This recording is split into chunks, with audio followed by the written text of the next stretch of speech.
Baadhi wanazuoni kama alivyosema Imam bin Baz rahimahullah, ikiwa wewe ni lazima utoke baada ya swala ya faradhi, kweli una dharura, basi anasema angalau kaa msikitini dakika 5 tu, dakika 5 kaa msikitini hapo.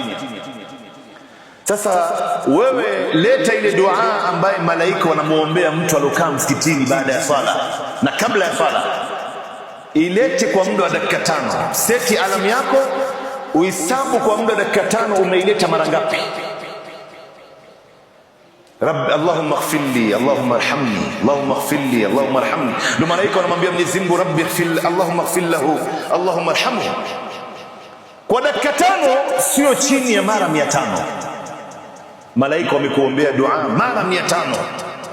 Je, ukikaa dakika 10, ndugu zangu, anayekaa nusu saa, yule ambaye anayengojea swala baada ya swala yumo ndani ya khairi. Ndugu zangu, leo tunakaa kwenye ma-TV haya, mtu anakwenda nyumbani hana chochote cha kufanya, anaacha kitu cha thamani hapa.